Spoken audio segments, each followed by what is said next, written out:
अस्सलाम वालेकुम everyone.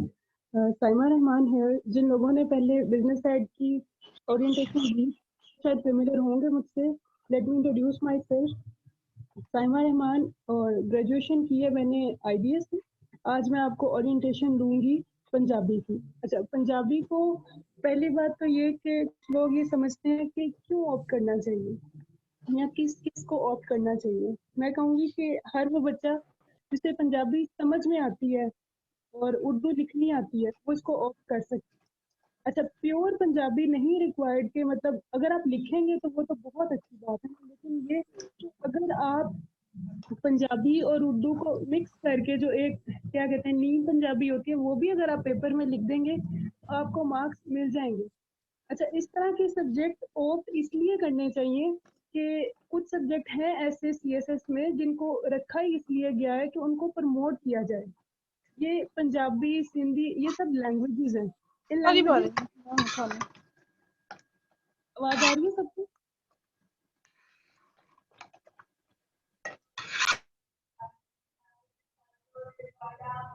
M I audible? Okay. अच्छा, तो ये कुछ सब्जेक्ट ऐसे हैं जिनको इसलिए रखा गया है कि इनको प्रमोट किया जाए। तो इसमें ये वाला डर यूजुअली आपका कम होना चाहिए कि इसको टारगेट किया जाएगा। आप लोग देखेंगे कि अक्सर औकात बाकी सारे सब्जेक्ट के पेपर मुश्किल आ रहे होते हैं, लेकिन पंजाबी का पेपर ना एज यूजुअल सीधे सीधे क्वेश्चन ही होते हैं और हमें पता होता है कि यार इसमें से क्वेश्चन आएगा, इसमें से क्वेश्चन आएगा, इसमें से क्वेश्चन आएगा। तो जब हम लोग एक कम्पिटिटिव एग्जाम देने जा रहे हैं हमें पता है कि वहाँ पे हर सब्जेक्ट में मार्क्स लेना बहुत मुश्किल है, लेकिन उसमें कुछ ऐसे सब्जेक्ट भी तो हैं कि जिनमें हम लोग इजीली 70-80 स्कोर कर सकते हैं। तो फिर हम लोग क्यों ना उनको ऑप्ट करें। ठीक है। अच्छा, इसीलिए अब जिसको थोड़ी बहुत पंजाबी समझ में आती है और लिखनी थोड़ी बहुत आती हो या मतलब मिक्स करके अगर वो लिख सकता है तो उसको रखनी चाहिए जरूर। ठीक है। अच्छा, अब अगली बात ये आ जाती है कि देखने में लगता है कि इसका सिलेबस काफ़ी ज़्यादा है, तो इसको प्रिपेयर कैसे करना है। अच्छा, हर सब्जेक्ट के सिलेबस में कुछ ऐसे सेक्शंस होते हैं जिनमें मेरे ख्याल से कि वो आपको छोड़ के जाने नहीं चाहिए। उनमें कंफर्म होता है कि इनमें से कोई ना कोई क्वेश्चन आएगा। अच्छा, एक मेरा अपना ये नज़रिया है कि जब भी पेपर में जाओ तो क्या कहते हैं प्री प्लान तैयारी के साथ जाओ। कुछ सेक्शंस आपके पास ऐसे होने चाहिए कि जो आपने अपने माइंड में रखा हो कि अगर इस सेक्शन में से कोई क्वेश्चन आ गया ना तो वो तो मैंने मस्ट करना ही करना। ठीक है। खास तौर पे उस वक़्त जब आपने कोई एक आधा सेक्शन पूरा छोड़ा हो कि इसको मैं चॉइस पे छोड़ देती हूँ या छोड़ देता हूँ, तो उस वक़्त में आपने ये इंश्योर करना है कि आपने जो बाकी के सेक्शन किए हैं, उस पे आपकी ग्रिप होनी चाहिए। ठीक है? अच्छा,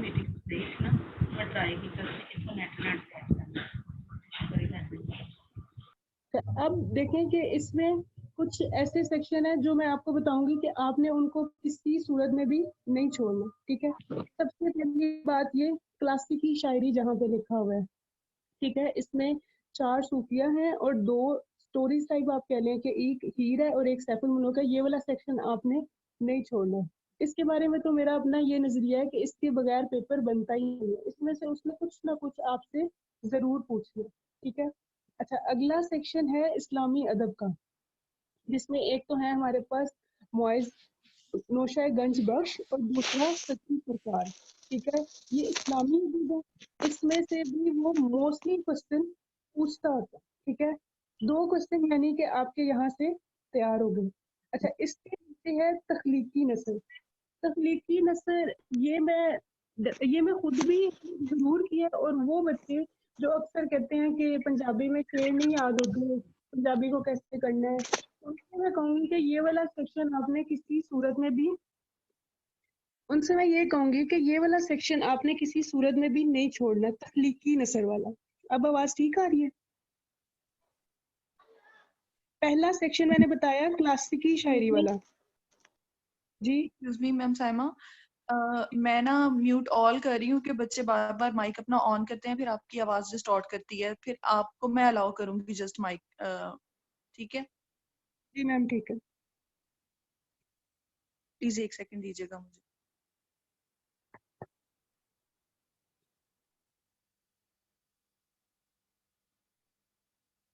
चले, अच्छा, एक बात और कि अगर किसी का कोई पॉइंट मिस हो रहा है तो वो मैसेज में पूछ ले, मैं साथ साथ देख रही हूँ। दूसरी बात ये कि अगर कोई वैसे पॉइंट नहीं समझ आएगा तो वो आप लेक्चर के एंड पे पूछ लेना, ठीक है। अच्छा, अभी किसी ने पूछा था कि सबसे पहला सेक्शन कौन सा करवाया, कहा आपने, तो पहला सेक्शन क्लासिकी शायरी, दूसरा इस्लामी अदब और तीसरा जो है तख्लीकी नसर, ठीक है। मैम मरीम नेक्स्ट स्लाइड कर देंगे प्लीज।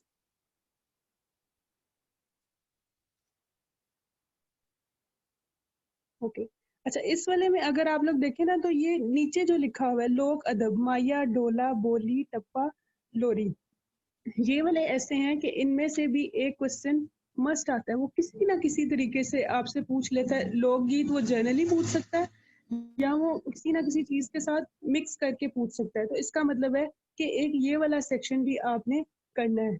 अच्छा, अभी तक हम लोगों ने 4 सेक्शन किए। एक था हमारा शुरू वाला क्लासिकी शायरी, दूसरा था इस्लामी अदब, तीसरा वाला हम लोगों ने कहा कि वो जो तख्लीकी नसर है वो वाला, 3 हो गए, और एक ये हो गया लोक अदब वाला। यानी मिल मिला के हमारे 4 क्वेश्चंस तो यहाँ से हो जाएंगे। अच्छा, एक बात माइंड में रखनी है कि बाकी पेपर्स में हम लोग अपना माइंड सेट करके जाते हैं कि 20 मार्क्स का पेपर है, तकरीबन हाफ आवर में या 35 मिनट्स में मैंने एक क्वेश्चन करना है।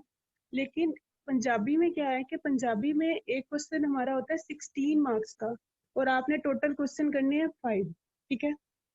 अच्छा, ये चीज अपने माइंड में रख के जानी है, और उसके हिसाब से पेपर में जाने से पहले अपने माइंड में टाइम डिवाइड करके जाना है कि मैंने एक क्वेश्चन को इतना टाइम देना है। जब बच्चे एक प्लान्ड तैयारी के साथ एग्जामिनेशन हॉल में नहीं जाते तो वो क्या करते हैं, वो बाज औकात पंजाबी के एक क्वेश्चन को भी हाफ आवर देना शुरू कर देते हैं। उसका रिजल्ट एंड पे यही निकलता है, या तो आपका लास्ट क्वेश्चन रह जाता है या वो इतने अच्छे तरीके से आप लोग उसको करके ही नहीं आते। जब आपने एक क्वेश्चन, एक 16 मार्क्स का जो आपका क्वेश्चन था, अगर आपने वही छोड़ दिया या उसको आधा कर दिया, आधी गेम तो आप लोग उधर ही खराब करके आ जाते, ठीक है। अच्छा, इसके लिए मैंने क्या बताया कि फिर क्या करना है कि अपने माइंड में टाइम एलोकेट करके जाना है कि मैंने एक क्वेश्चन को कितना टाइम देना। अच्छा, जब टाइम खत्म होने वाला हो तो 5 मिनट रह गए हो या इस तरह से, तो आप खत्म कर दें उसको किसी तरह से, उसका कंक्लूजन करके अगले क्वेश्चन पे, ठीक है। अच्छा, आज हम लोग कौन कौन सा करेंगे? आज मैं आप लोगों को एक इस्लामी अदब करवा दूँ, उसमें 2 क्वेश्चन है, उनमें से कोई एक आ जाए, ठीक है। उसके अलावा हम लोग करेंगे तख्लीकी नस्ल, ठीक है। अभी तक यहाँ कोई क्वेश्चन हो किसी का, मैसेज में पूछना, और मैम अगली स्लाइड कर देती हूँ।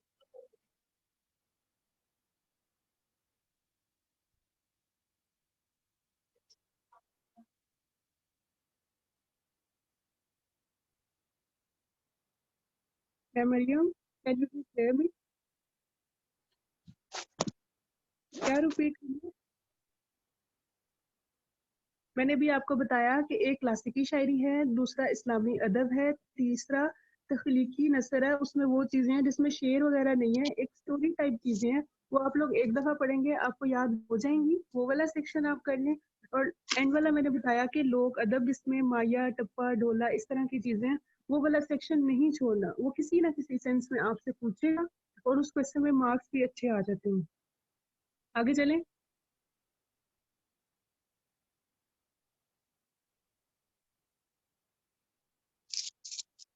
आज 2 करवाती हूँ ना, फिर मैं, मैम आपसे नहीं कहा था, मैंने बच्चों से पूछा था, काइंडली पिछली स्लाइड कर दें। हाँ ठीक है, ये वाली। अच्छा, आज हम पहले इस्लामी अदब। अच्छा, रमजान, ये 100 रुपए ले ले, ठीक है। कोई कुछ भी लाना हो रहा है तो वो खीरे वगैरह भी तो देख लें। चलो अच्छा, ठीक। हम कह रहे थे इस्लामी अदब शुरू करने लगे। इस्लामी अदब में सबसे पहले है सच्ची सरकार। अच्छा, हर सब्जेक्ट में हम लोग कुछ ना कुछ चीजें तो अपने माइंड में तैयार करके जाते हैं ना, हर सब्जेक्ट की कुछ तैयारी होती है। कुछ लोग कहते हैं पंजाबी को तैयार करने की जरूरत ही नहीं है, ऐसे ही चले जाओ, तो फिर मार्क्स भी आपके वैसे ही आते हैं 50-40, इस तरह से तो मार्क्स हमने लेने ही नहीं। हम लोगों ने तो मार्क्स लेने हैं, इसमें कोई 70-80 मार्क्स होंगे तो फिर ही हमारा गुजारा है, ठीक है। अच्छा, तो फिर इस सब्जेक्ट को तैयार कैसे करना है? मैंने अपने पूरे पूरे नोट्स नहीं शेयर किए, एक प्रोमो के तौर पर हर जो भी था टॉपिक, उसका थोड़ा बहुत मैंने शेयर किया है कि आपको एक आइडिया हो जाए कि हम लोगों ने काम करना कैसे है, ठीक है। अच्छा, मेरा अपना ये नज़रिया है कि अगर स्टडी को एक इंजॉयमेंट की सेंस में पढ़ा जाए तो वो चीज़ आपको कभी भी नहीं भूलती, चाहे एग्जाम में आप पे जितना मर्जी स्ट्रेस हो। और पंजाबी का हमें पता है कि पंजाबी का पेपर सेपरेट नहीं होता, इसके साथ कोई ना कोई पेपर आपका होता है। यानी पेपर वाले दिन आपको रिवीजन के लिए सिर्फ 2 से 3 आवर्स मिलेंगे, जिसमें आपने इसको रिवाइज करके एग्जामिनेशन हॉल में चले जाना। ठीक है। अच्छा, अब इन पंजाबी के टॉपिक्स में जो चीज़ें आपने याद करनी है, जो आपने अपने नोट्स में लिखनी है या कहीं पे भी आपने बुक पे हाईलाइट करनी है, इट्स अप टू यू। अच्छा, करना कैसे है? करना ये है कि अगर सच्ची सरकार का टॉपिक आ जाता है, तो ये नहीं कि मैंने डायरेक्टली उस टॉपिक को लिखना शुरू कर दिया, उसके पॉइंट्स लिखना शुरू कर दिए कि ये जी इसमें मंजर निगारी ऐसी है, इसमें इख्तिसार है, इसमें डूंगा मुशाहिदा है। नहीं, ऐसे नहीं करते। ठीक है। क्यों? क्योंकि जब भी पंजाबी में कोई टॉपिक आएगा तो आपने राइटर का सबसे पहले थोड़ा बहुत इंट्रोडक्शन देना। ठीक है। अच्छा, अब इतने ज़्यादा राइटर्स हैं, वो तो चीज़ें भूल जाती हैं कि भाई किसने क्या लिखा या वो कहाँ से पढ़ा या उनकी कौन सी बुक्स थी। तो मैं थोड़ा बहुत एक टॉपिक का आपको थोड़ा ट्रिक करके बता देती हूँ, आपको आपके माइंड में एक चीज़ सेट हो जाएगी कि चीज़ों को करना कैसे है। वो अब आप पे है कि आपने अपने टॉपिक्स के सब्जेक्ट कैसे बनाने हैं, नोट्स कैसे बनाने हैं। जैसे सच्ची सरकार है, तो उसमें पहली बात तो ये है कि इसके राइटर का नाम क्या है। ठीक है। तो मैंने इसको इस तरह से याद रखा हुआ है कि ये नबी करीम सल्लल्लाहु अलैहि वसल्लम की सीरत पे किताब है। तो जिस शख्स ने भी लिखी था उस पर अल्लाह ताला का बड़ा करम था। तो वहां से मेरे माइंड में एक चीज आ जाती है, अब्दुल करीम समद। ठीक है। अच्छा, अब मुझे ये नहीं याद होता था कि वो कहाँ से थे। ठीक है। तो मैंने अपने माइंड में इतना याद रखा कि करीम लोग लाहौर में है, तो इसका मतलब है कि वो लाहौर से थे। ठीक है। अच्छा, अब मुझे तलीम तरबियत नहीं याद होती थी, लेकिन सिर्फ वो जो मैंने करीम लोग या अल्लाह का करम वाली बात अपने माइंड में रखी थी ना, वहां से मैंने एक बात ये याद रखी कि इन्होंने नबी करीम सल्लल्लाहु अलैहि वसल्लम की सीरत पे किताब लिखी, तो इनका इस्लाम से बहुत ज़्यादा लगाव था। तो वहां से मेरे माइंड में आ गया इस्लामिया हाई स्कूल। ठीक है। अच्छा, अगली बात मैं ये कह सकती हूँ कि ये कोई बुक नबी करीम सल्लल्लाहु अलैहि वसल्लम की सीरत पे कोई आम बंदा नहीं लिख सकता, किसी का कोई टेक्निकल माइंड ही होगा जिसने इतने खूबसूरत अंदाज से ये किताब लिखी। ठीक है। और हम लोग देखते हैं कि बुक लिखने से पहले या कुछ भी उसका एक ड्राफ्ट बनाया जाता है। तो वहां से मेरे माइंड में एक और बात याद आ गई कि टेक्निकल स्कूल टू ड्राफ्ट्समैन दा डिप्लोमा हासिल की। ठीक है। अच्छा, अब अगर उर्दू किताबें अगर इनकी याद करने लगे तो वो मेरे लिए इसलिए मुश्किल नहीं थी, आप लोग भी एक दफ़ा पढ़ेंगे तो समझ आ जाएगी। क्योंकि इन्होंने मोस्टली जो बुक्स लिखी हैं वो नबी करीम सल्लल्लाहु अलैहि वसल्लम की सीरत पे किताबें, गया है गुल, काफ़े बुलंद, शाफ़े सिदरा। ठीक है। अच्छा, ये आप लोग देख लेंगे। अच्छा, अब उस्ताद इनके दो हैं। ये चीज़ें इसलिए याद करना भी ज़रूरी है कि ये एमसीक्यूज़ में अक्सर आ जाती हैं। अगर आपके एमसीक्यूज़ के 20 मार्क्स इंश्योर हो जाते हैं तो डेफिनेटली आप लोग 70-80 तक जाएंगे। ठीक है। अच्छा, अब मुझे अगर उस्ताद नहीं याद होते थे पंजाबी के फर्स्ट, क्योंकि ये बुक पंजाबी में लिखी है, पंजाबी का पेपर है, तो इनके पंजाबी के उस्ताद का नाम मुझे ज़रूर याद होना चाहिए। ठीक है। अच्छा, अगर मुझे नहीं याद होता था तो मैंने उसको ऐसे याद रखा कि इन्होंने नबी करीम सल्लल्लाहु अलैहि वसल्लम पे पूरी किताब लिख दी, इसका मतलब कि उन्हें उनसे इश्क था, उनसे मोहब्बत थी। तो ठीक है, तो उनके उस्ताद के नाम में भी क्या आ रहा है, इश्क लहर चिराग दून। अच्छा, अब ये चीज़ें मैंने जिस तरह से याद की हैं, मुझे इनको बार बार पढ़ने की ज़रूरत नहीं पड़ेगी, या अगर मैंने रिवाइज करना भी है तो सिर्फ 1 या 2 मिनट लगेंगे, मेरे माइंड में सारी इंफॉर्मेशन आ जाएगी। ठीक है। आप लोगों ने भी ऐसे करना है कि अपने माइंड में कोई भी ऐसी चीज़ कि उस तरह से आपने कोई स्टोरी बनानी,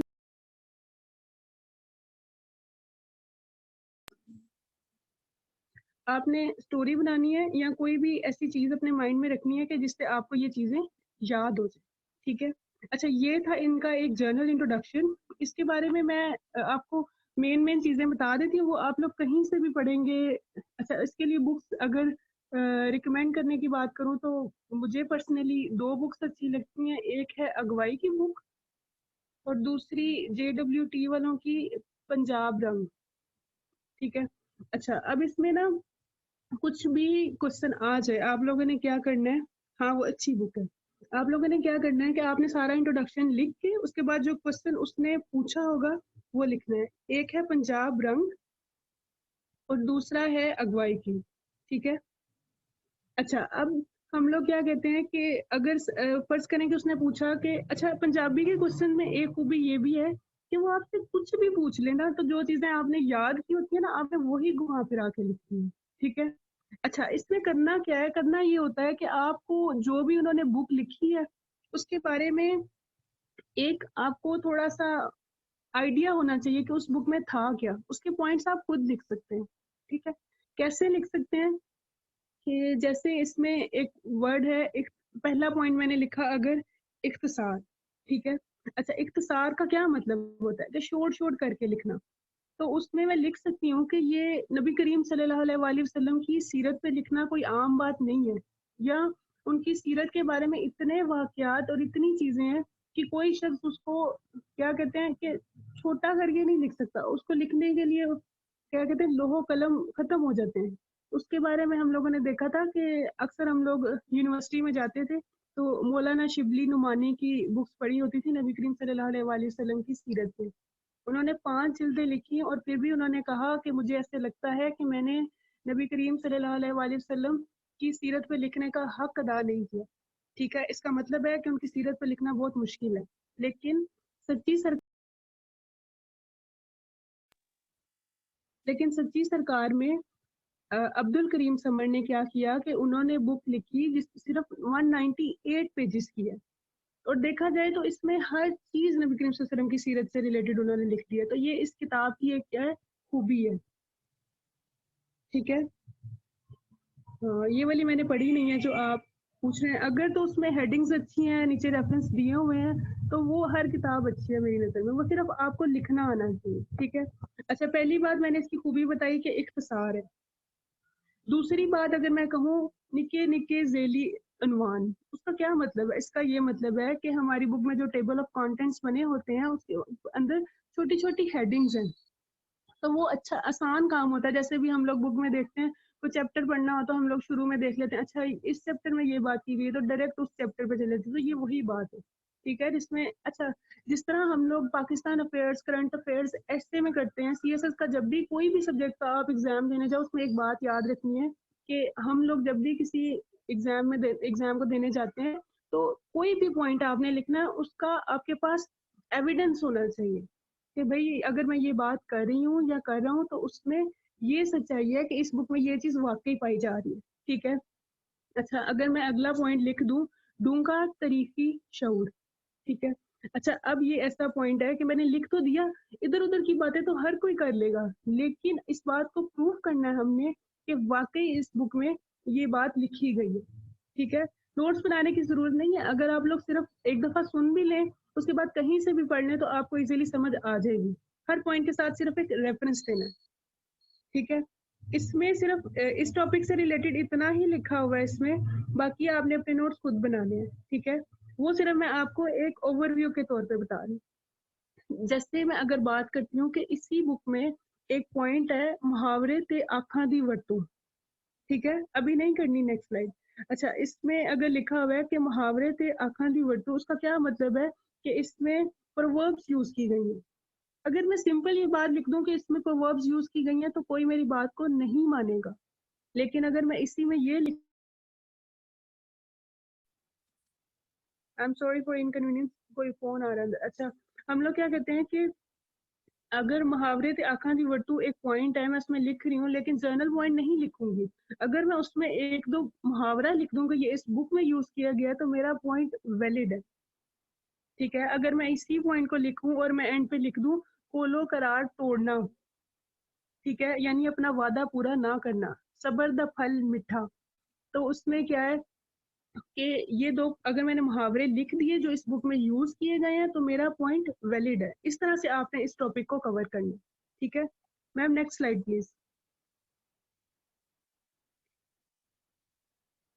अच्छा, ये दूसरा टॉपिक है मुआज़े नौशा पीर हाजी मोहम्मद नौशा गंज बख्श का। ठीक है, पूरे पूरे नोट्स मैंने नहीं शेयर किए, मैंने सिर्फ आपको एक आइडिया देना था कि चीज़ों को अपने माइंड में कैसे करना।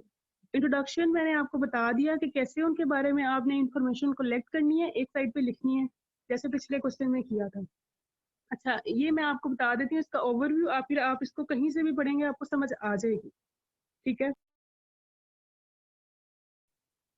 वर्स का वर्ड बार बार यूज हुआ है, तो वर्स का मतलब हमें पता होना चाहिए कि वर्स का मतलब क्या है।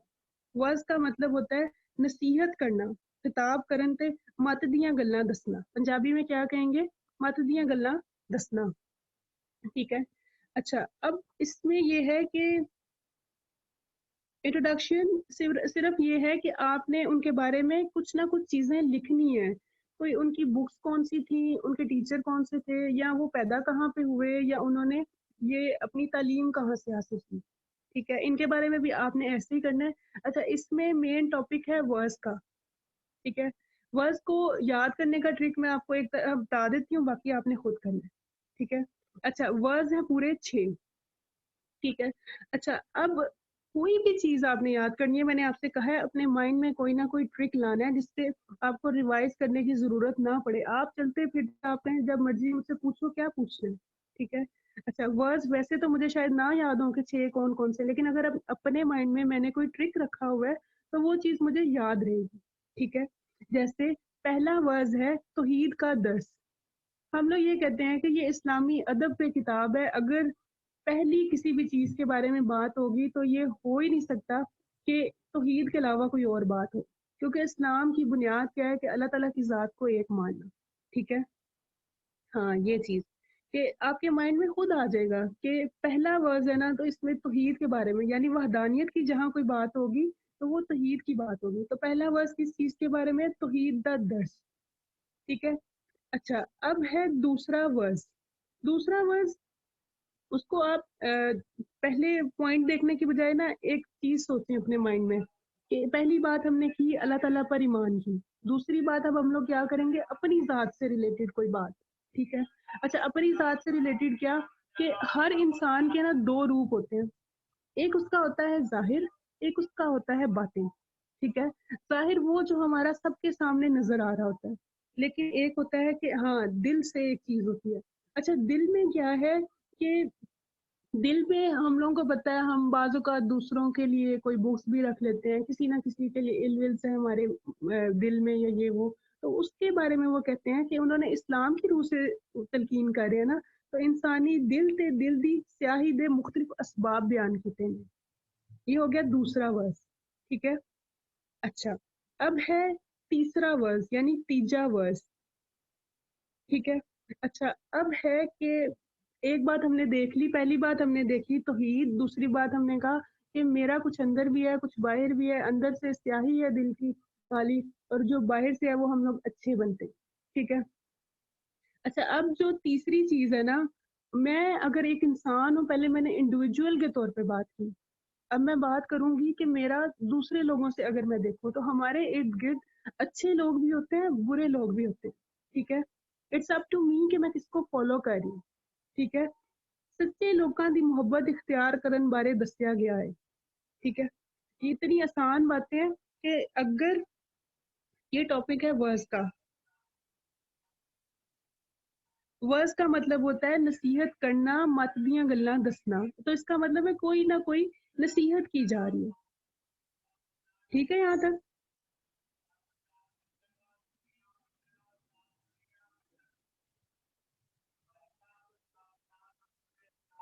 ये मुझे नहीं पता ये बुक कैसी है, आपने जहाँ कहीं से भी तैयारी करनी है, आपको बस इतना होना चाहिए कि 16 मार्क्स का क्वेश्चन आ जाए, तो इसमें अगर हेडिंग्स बनी है ज़्यादा से तो आपको समझ आ रही है तो आप किसी भी बुक से पढ़ लें।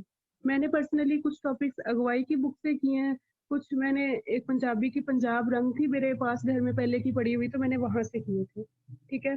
अच्छा, ये तीसरा पॉइंट हम लोगों ने कर लिया। अगला पॉइंट आ जाता है चौथा वर्स। चौथा वर्स से ना अपने माइंड में ये बात याद रखनी है कि जो था यानी जो था नबी हमने उसकी अताअत कबूल ना। ठीक है? जो था नबी हमने उसकी अताअत कबूल ना की, इस तरह की कोई बात अगर आप अपने माइंड में रख लेते हैं तो आपको चौथा पॉइंट फ़ौरन याद आ जाएगा कि अल्लाह ते अल्लाह वालेयां दी अताअत कबूल करना। ठीक है? अच्छा, आगे आ जाता है 5वां वर्स। 5वां वर्स हमें पता है कि अच्छा 5वें वर्स में ना एक बात ये भी लिखी जाती है अक्सर कि कुछ लोग होते हैं कि वो ऊपर से तो ईमान ले आते हैं, लेकिन अंदर से उनके दिल काले ही होते हैं। यानी कि वो ऊपर से तो अल्लाह को कहते हैं मानते हैं, लेकिन दिल से वो लोग किसी और को मानते हैं, जैसे वो हिंदुओं के साथ या उनके बुतों की पूजा करते हैं, इस तरह की कोई बात है इसमें। ठीक है? वो आपने इस तरह देख लेना है कि इस्लामी अहकामात तो यानी दिल से मानना और उनको ज़ुबान से मानना, इन दोनों चीज़ों के बारे में लिखा है कि यानी अगर किसी चीज को आप जुबान से मान रहे हैं तो वो आपके दिल में भी बात वो वही होनी चाहिए, इसमें इस तरह की बात है। ठीक है। अच्छा, 6वां वर्ज है, हम लोग कहते हैं कि 5वें में हमने बात की कि इस्लामी अहकामात को सिर्फ जुबान से ना मानना, उसको दिल से भी मानना। ठीक है। तो फिर छठी बात सिंपल ये आ जाती है कि अगर आप दिल से मान रहे हैं तो वो आपकी प्रैक्टिकल लाइफ में वो चीज नजर आनी चाहिए। ठीक है। तो ये था 6वां वर्ड। वर्ड से रिलेटेड कोई भी क्वेश्चन आ जाए तो आपको एटलीस्ट इनकी बेस तो पता होनी चाहिए, और ये आपने लिखना है कि वर्ड्स के मौजूआत कौन कौन से हैं।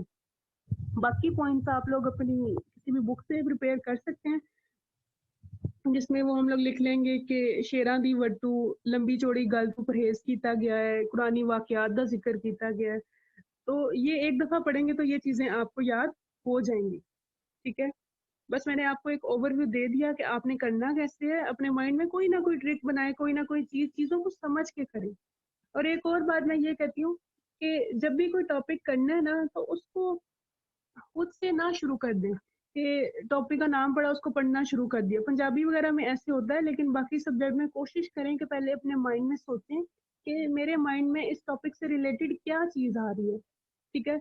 जब भी इंसान सोचता है ना, चाहे वो आपके माइंड में कोई पॉइंट ना आए, ज़ीरो है, ब्लैंक है बिल्कुल, लेकिन जब आप फिर उसको पढ़ना शुरू करते हैं ना, तो आपके माइंड में वो चीज़ें आना शुरू हो जाती है, भाई ये चीज़ मेरे माइंड में क्यों नहीं आई। जब आप इस तरह से चीज़ों को पढ़ते हैं तो वो चीज़ें लॉन्ग टर्म मेमोरी में जाना शुरू हो जाती हैं। Ma'am next slide please.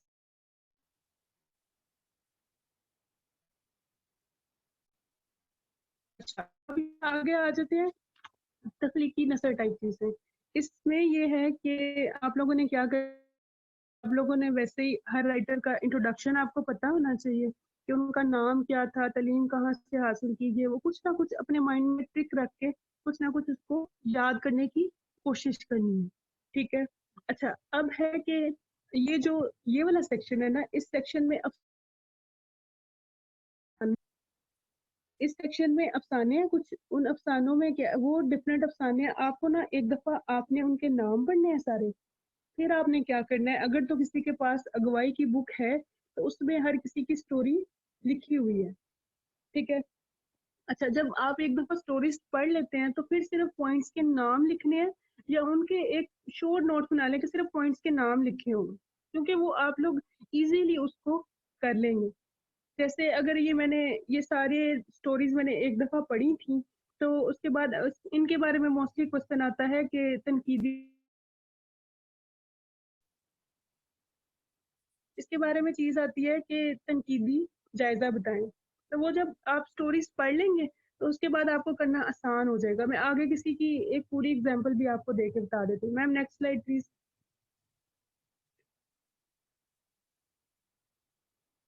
हाँ, ये वाली, इसकी मैं पूरी एग्जांपल आपको दे के बताती हूँ, इसलिए मैंने इसके थोड़े से ज्यादा शेयर किए थे पॉइंट्स।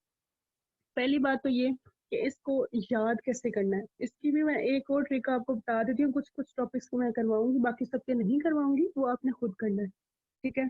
अच्छा, अब मैं इसको करने लगी हूँ, मे भी आपको थोड़ी कोई स्टोरी मेरी अजीब लगे तो आप लोग उसको अपने हिसाब से भी कर सकते हैं। मैंने सिर्फ आपको एक डायरेक्शन देनी है कि करना कैसे। ठीक है। अच्छा, फरखंदा लोदी के बारे में अब मैं बात करने लगी हूँ। तो इस तरह से हम लोग कहते हैं कि आपने देखना है फरखंदा में नुक्ते कितने आते हैं फरखंदा के वर्ड में। एक पे का है, एक खे का है और एक नून का है, यानी 3 नुक्ते आते हैं इनके नाम में। ठीक है। उनके वालिद साहब का पूरा नाम देखें तो वो है नवाज खान। नवाज खान में कितने आते हैं, 4 नुक्ते आते हैं। तो मैंने अपने माइंड में इस तरह की चीज रखी थी कि बाप का एक पॉइंट बेटी से ज्यादा ही होता है। ठीक है। कि जो रिस्पेक्ट का या किसी भी चीज का जो एलिमेंट होता है वो पेरेंट्स का बच्चों से हमेशा ज्यादा ही होता है। तो आपको याद होगा कि वहां से आपके माइंड में आ जाएगा कि कोई ऐसा नाम है, अगर आप एमसीक्यू भी करें सारा कुछ भूल गया लेकिन इतनी बात याद रह गई कि फरखंदा लोधी में 3 नुक्ते थे, उनके वालिद साहब का जो भी नाम होगा 1 मिनट ज्यादा ही होगा। ठीक है। तो वहां से आपके माइंड में चीज आ गई नवाज खान, 4 नुक्ते आ गए, तो वो आपको याद हो गया कि ये। अच्छा, हम लोग कहते हैं कि विरासत में भी अगर देखा जाए ना तो बेटी को माँ बाप के घर से थोड़ा कम हिस्सा मिलता है। क्यों कम मिलता है, हम कहते हैं कि उसको शोहर की तरफ से भी मिलना है। ठीक है। तो वहां से अपने अपने माइंड में याद रखनी है कि जो फरखंदा लोधी का एक नुक्ता कम था ना, वो उनके शोहर की तरफ से पूरा होगा। ठीक है। तो उनके शोहर का नाम क्या है? साबिर लोधी, यानी उनका एक ही नुक्ता है। तो वहां से आपको शोहर का नाम भी याद हो गया। ठीक है। अच्छा, अब हम लोग कहेंगे कि ये तो बड़ी होशियार थी, इसका एक नुक्ता कम था तो इसने अपने शोहर से पूरा कर लिया। ठीक है। तो उस वहां से आपको याद आ गया कि ये इंडिया में होशियारपुर में पैदा हुई थी। ठीक है। हमने कहा बड़ी होशियार थी भाई, उसने तो लाइब्रेरियन की जॉब भी ले ली। उसको पता था पंजाबी में इतने लोग पढ़ते नहीं है, तो उसने कहा मैं पंजाबी ऑप्ट कर लेती, चलो मुझे जॉब का मसला नहीं होगा। तो एक तो होशियारी उसने ये की कि अपना नुक्ता उसने अपने शोहर से पूरा कर लिया। दूसरी होशियारी उसने ये की कि उसने लाइब्रेरियन को जो प्रोफेशन था उसको चूज किया कि मुझे जॉब का मसला ना हो।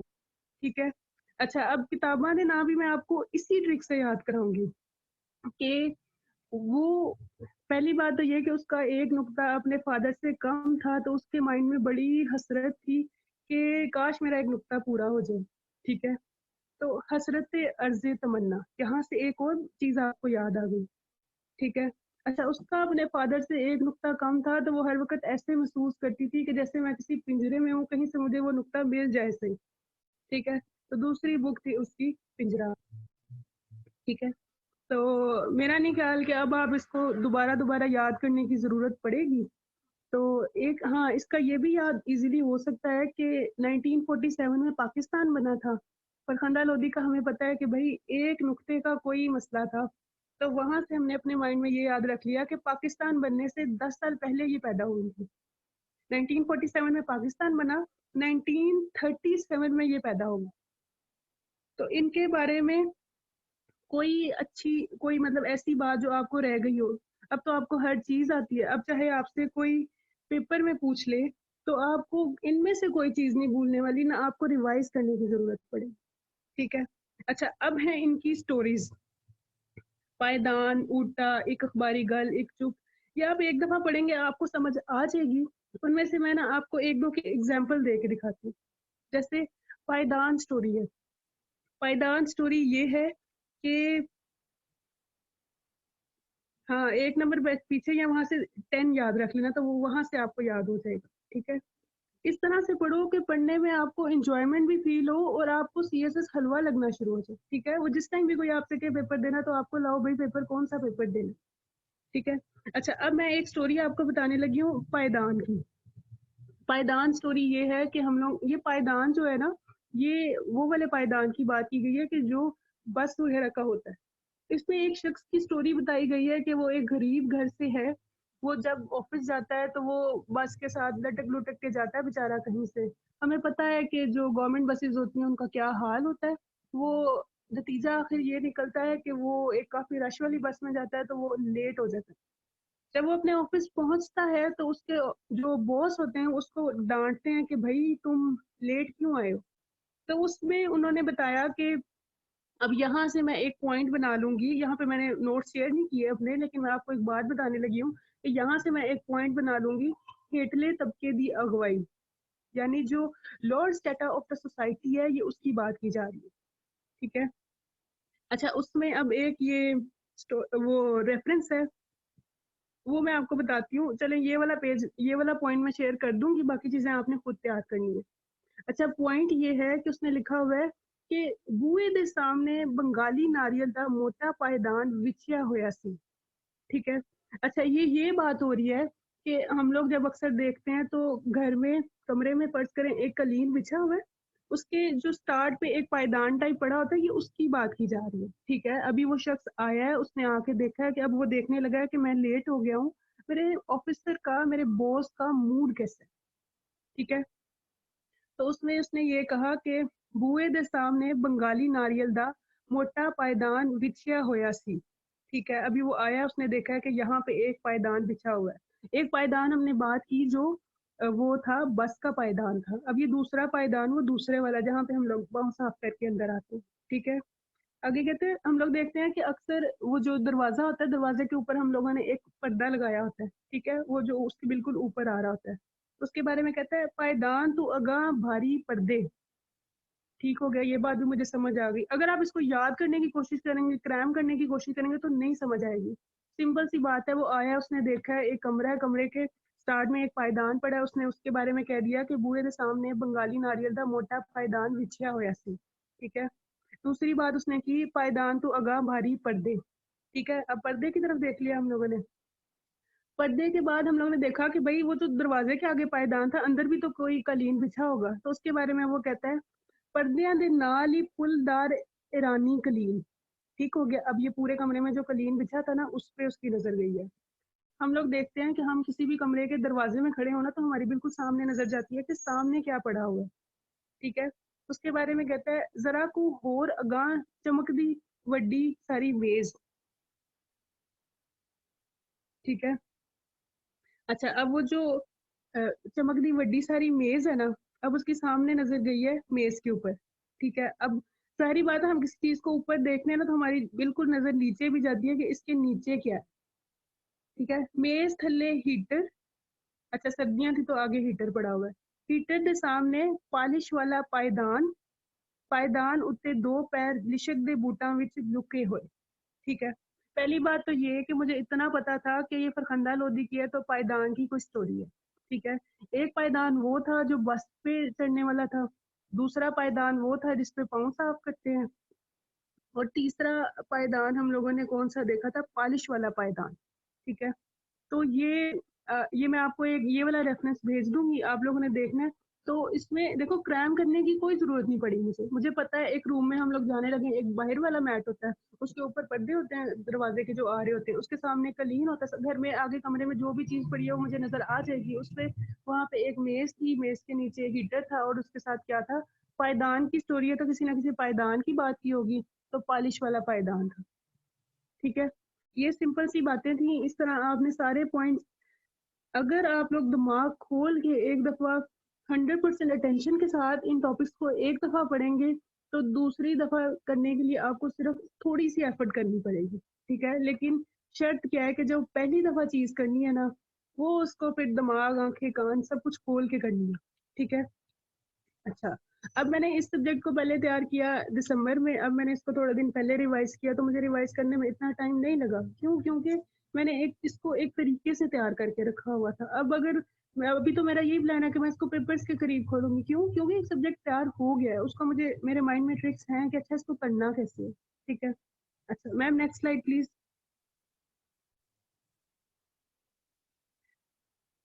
अच्छा, किसी ने क्वेश्चन पूछा है कि लास्ट वाली स्टोरी वो आपने ऐसे याद करनी है कि पहला पॉइंट तो हमने कहा कि पायदान स्टोरी है, तो उसमें कोई शख्स है, वो गाड़ी में जा रहा था, वो बस का एक पायदान होता है जहाँ पे पाँव रख के आप ऊपर चढ़ते हैं, तो वहां पे एक पायदान वो था। दूसरा, जब वो अपने ऑफिस आता है, उसको पता है कि मैं लेट हो गया हूँ, तो उनके बॉस कहते हैं जी, वो अब बॉस का मूड देखने लगे हैं कि बॉस का मूड कैसा है। जब वो बॉस का मूड देखने आए हैं, तो उन्होंने ना, उनकी नजर एक कमरे पे गई है। ठीक है। अब कमरे पे गई है, तो कमरे का उन्होंने हुलिया बताया कि कमरा कैसा था। उसमें उन्होंने ये बताया कि बूहे दे सामने बंगाली नारियल दा मोटा पायदान विछया होया सी, यानी कमरे के स्टार्ट में जहाँ पे मैट पे हम लोग पाँव साफ करते हैं, एक वो वाली जगह थी।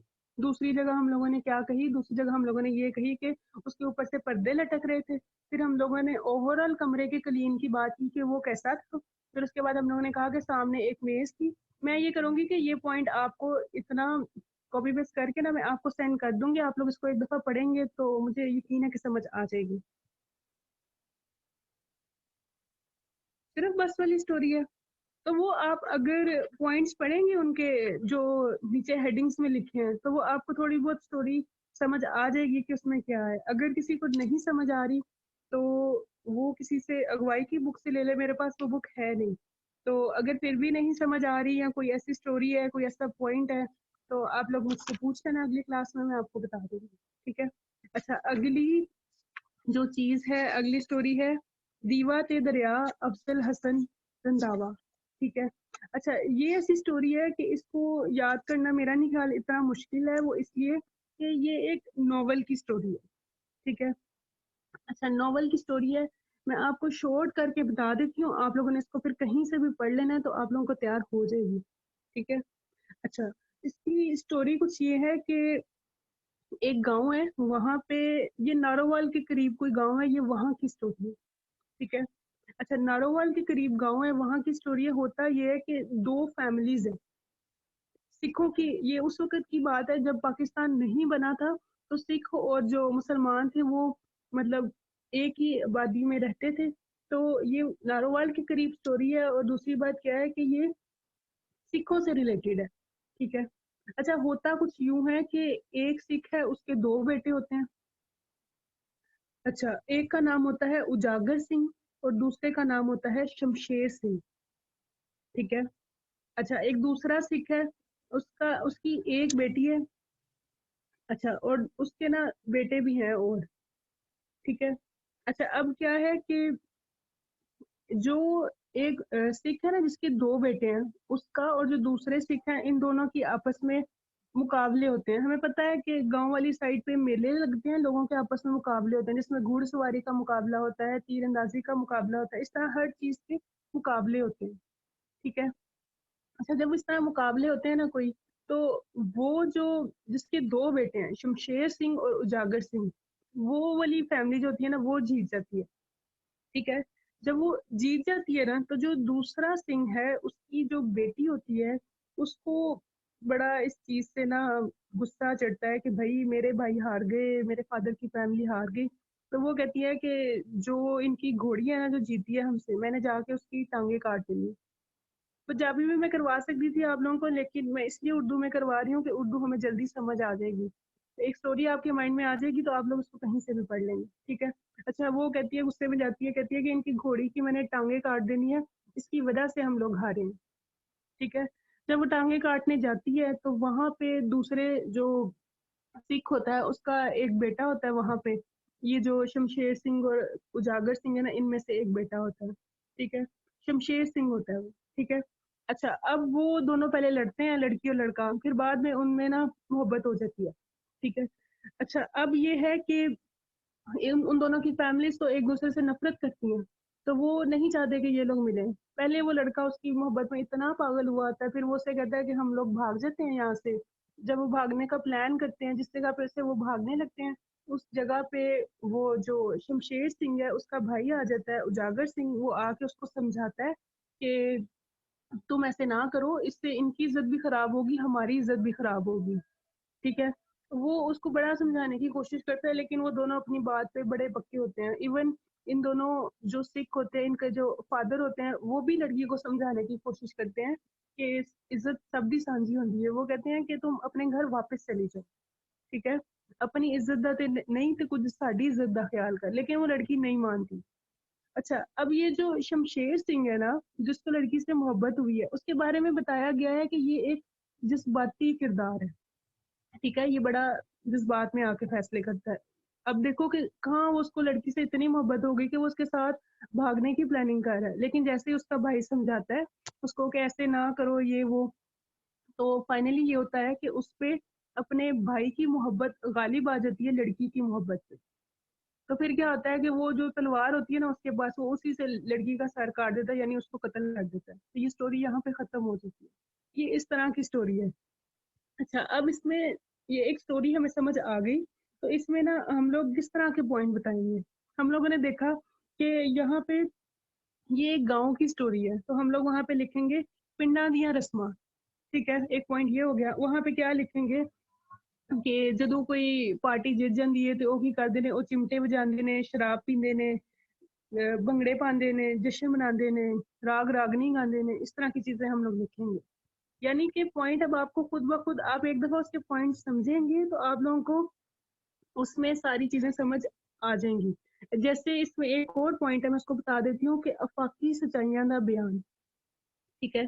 इसमें ये है कि इसमें किसी का डायलॉग है, वो मैं सिर्फ आपको बता देती हूँ तो आपको उससे समझ आ जाएगी।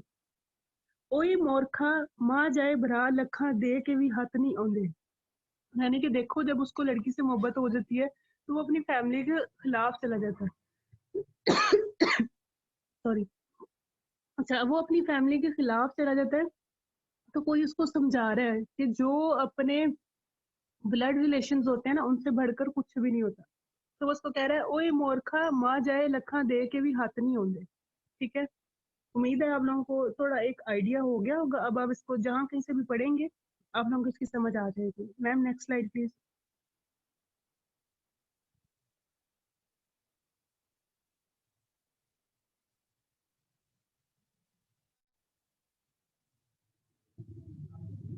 Ma'am Maryam kindly next slide कर दें।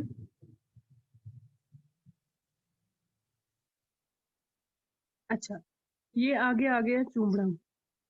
हाँ, आप लोगों की किस्मत अच्छी है कि मेरे नोट्स वो वाले आगे आए हैं जिसमें ट्रिक्स बने हुए हैं, तो चलो इसका भी ट्रिक बता देती हूँ, बाकी आपने खुद करना है, ठीक है। अच्छा, चूमड़ा के बारे में है, और अब ये लिखी किसने है? अरशद मीर ने। इतनी बात आपको याद होगी तो फिर ही स्टोरी कोई बनेगी हमारे माइंड में, ठीक है। अच्छा, चूमड़ा का मतलब होता है हंसी मजाक, ठीक है। अच्छा, हम लोगों को पता है कि लाहौर के जो लोग हैं ना, वो खुश इखलाकी के मामले में बड़े फेमस है कि जी इनका इखलाक बहुत अच्छा होता है, ठीक है। तो अरशद मीर ने लिखी चूमड़ा, तो वहां से मेरे माइंड में एक बात आ गई कि कोई ना कोई इनका ताल्लुक ना लाहौर से होगा, ये इतने फनी बंदे, ठीक है। तो वहां से पहली बात मैंने याद कर ली कि ये लाहौर से हैं, ठीक है। अच्छा, अब दूसरी बात मैंने याद करनी थी कि इनकी डेट ऑफ बर्थ, वो मुझे, अच्छा अब मुझे डेट ऑफ बर्थ याद करनी थी। तो उसमें मैंने देखा अरशद में, आप देखें अरशद का एक 1 है, और जो शीन है ना उसको अगर आप लोग थोड़ा सीधा करें तो वो 3 की शेप देता है हमें, ठीक है। या ये याद रख लें कि शीन के ऊपर 3 नुक्ते हैं, तो नुक्तों की कोई बात है। वैसे तो 3 वाली शेप ज्यादा सही है कि उस जल्दी याद हो जाता है, उसको उसके नाम को देखते ही आपको याद आ जाएगा कि इनकी डेट ऑफ बर्थ में ना 1 और 3 का कोई रोल है, ठीक है। तो आपको याद आ गया 13, तो उनकी डेट ऑफ बर्थ अब आपको इजीली याद हो जाएगी 13 जून 1931, ठीक है। अच्छा, अब इनके वालिद साहब का नाम याद करना है, तो वो मैंने ऐसे याद किया कि उनके वालिद साहब की बड़ी लक थी कि अल्लाह ताला ने उन्हें एक हसमुख बेटा अता किया, ठीक है। तो वहां से क्या नाम आ गया उनके वालिद साहब का? मीर अता मोहम्मद, ठीक है। अच्छा, अब हम लोगों ने उनके वालिद साहब का नाम भी, मस्त नहीं है, अगर आप लोग करेंगे तो एक अच्छा इंप्रेशन जाता है, बाज़ औक़ात वो एमसीक्यूज वगैरह में पूछ लेता है, लेकिन अगर किसी ट्रिक से आपके माइंड में याद हो रही है तो उनको ज़रूर याद करें, वरना तो ऑप्शन है कि भाई छोड़ दो, ठीक है। अच्छा, यहाँ से हम लोगों ने याद किया कि वो लाहौर से हैं, दूसरी बात हमने ये याद की कि अल्लाह ताला ने उन्हें एक हसमुख बेटा अता किया, ठीक है। अच्छा, अब हम लोग कहते हैं कि हसमुख लोग ना कहीं पे भी जा सकते हैं, वो फिरते फुरते रहते हैं, दूसरों को खुश करते रहते हैं, ठीक है। इसलिए हम लोगों ने देखा कि उन्होंने अपनी तालीम लाहौर और गुजरांवाला से हासिल की, ठीक है। अच्छा, अब ये वाली बात हो गई कि उन्होंने अपनी तालीम लाहौर और गुजरांवाला से हासिल की, तो इसका मतलब है कि ये लाहौर और गुजरांवाला से तालीम हासिल हो गई। अच्छा, इनका एक तो उन्होंने लिखा चूमड़ा, यानी हसमुख से रिलेटेड कोई चीज़ थी, ठीक है। अब दूसरी उन्होंने जो बुक लिखी उसका नाम था चुंडियाँ। अच्छा, चुंडियाँ मैंने इस तरह से याद रखा कि मेरा ननियाल सियालकोट से है, और सियालकोट के करीब जगह है चुंडियाँ, तो मुझे इसको याद करने में मुश्किल नहीं हुई। आप लोग भी कोई ऐसा ट्रिक अपने माइंड में रख के, या इस तरह कह लेना कि लाहौर है, लाहौर से आगे गुजरांवाला है, गुजरांवाला से आगे सियालकोट आ जाता है, तो आप अपने माइंड में इस तरह से याद रख लेना कि ये हसमुख बंदे थे, ये फिरते ही रहते थे, कुछ ना कुछ करते रहते थे। तो इन्होंने अपनी तालीम जाके गुजरांवाला से और लाहौर से हासिल कर ली, और इसके अलावा फिर उन्होंने कहा कि सियालकोट चलो मैं गया तो नहीं, लेकिन ना उसके ऊपर मैं कुछ बुक लिख देता हूँ या कुछ लिख देता हूँ कि लोगों को लगे कि भाई मैं सियालकोट भी गया था, तो वहां से चुंडियाँ आप याद रखें, ठीक है। अच्छा, अब ये है कि अब उनकी बुक्स के बारे में, तो इनकी बुक के बारे में भी क्या है कि ऐसे ही बुक्स के नाम आ जाते हैं। अब इनकी 14 स्टोरीज है जो इन्होंने लिखी हैं, ये कोई इतनी मुश्किल स्टोरीज नहीं है, आप लोग इसको एक दफा पढ़ेंगे आप लोगों को याद हो जाएगी, ठीक है।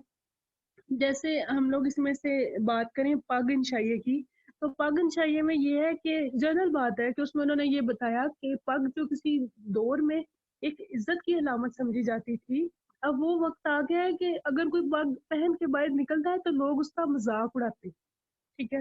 अच्छा, इसमें इस तरह की बात थी, बस आपको एक ओवरव्यू होना चाहिए कि अच्छा इसमें था क्या, ठीक है। अच्छा, उसके बाद हम लोग देखते हैं कि एक और पॉइंट अगर हम लोग देख लें कि तकरीर द फन। अच्छा, तकरीर द फन में ये है कि उन्होंने बताया कि जो लोग तकरीरें करते हैं उसकी टाइप्स बताई उन्होंने। कुछ ऐसे लोग हैं जो दिल से तकरीर करते हैं, लोगों की मतलब इस्लाह के लिए तकरीर करते हैं, ठीक है। कुछ ऐसे लोग हैं जो पैसे कमाने के लिए तकरीर करते हैं। कुछ ऐसे लोग हैं जो फितना फसाद फैलाने के लिए तकरीर करते हैं, ठीक है। अच्छा, अब इसमें एक जो स्टोरी है वो है पुराने, उसके बारे में ये किसको कहते हैं, ये गेस्ट को कहते हैं। तो सिंपल सी बात इसमें उन्होंने ये बताई कि एक वक्त था जब मेहमानों को अल्लाह की रहमत समझा जाता था, लेकिन अब आहिस्ता आहिस्ता क्या हो रहा है कि मेहमान अल्लाह की रहमत की बजाय अल्लाह की जहमत बनना शुरू हो गए। क्यों? क्योंकि भाई एक तो बंदा पहले ही गरीब, दूसरा क्या करते हैं कि वो लोग आके बैठ जाते हैं, तो कई कई दिन तक बैठे रहते हैं और क्या कहते हैं जी हम तीमारदारी करने आए हैं। वो बंदे ने वैसे ना मरना हो चाहे, लेकिन उन मेहमानों का खर्चा बियर करते करते वो लोग वैसे ही मर जाते हैं, ठीक है। अच्छा, अब इसमें हम लोग इसको कैसे यूज करेंगे, जैसे मैं एक पॉइंट बताऊं कि इसमें अगर मुझे आ जाता है तो मैं इसमें लिखूं, शहरी यो सकाफती कदरां दी तबाही दा नोहा।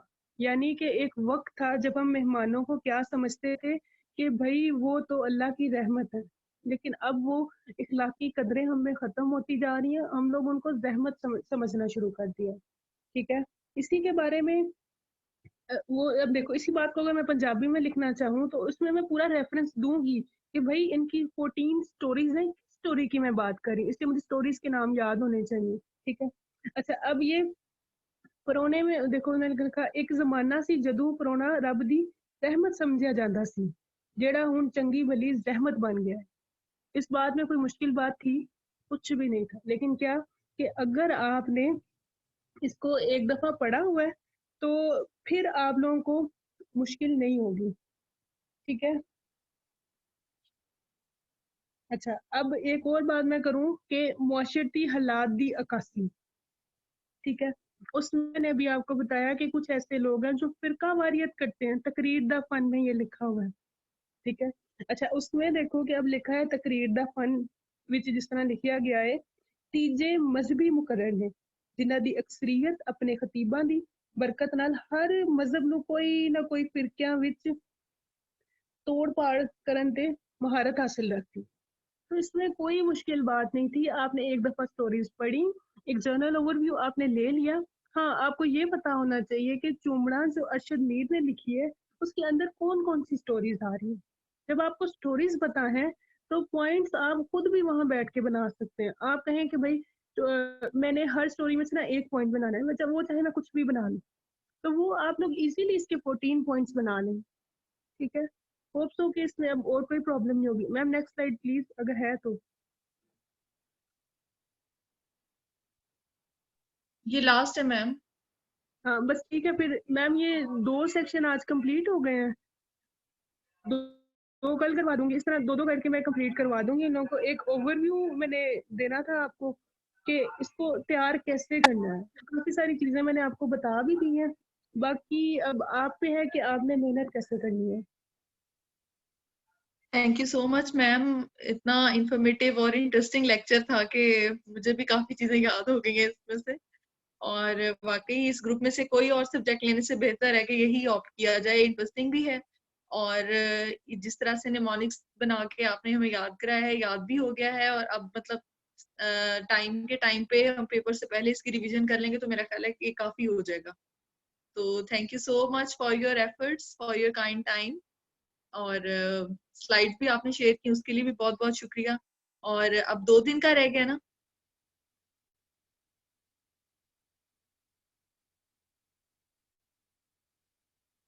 मैम? चलें, ठीक है। ठीक है क्लास, अगर आप लोगों की कोई कंफ्यूजन हो इससे रिलेटेड तो आप लोग नोट डाउन कर लीजिएगा। तो कल फिर उसको मजीद डिस्कस कर लेंगे, ठीक है। Thank you so much class. Thank you ma'am. Allah Hafiz.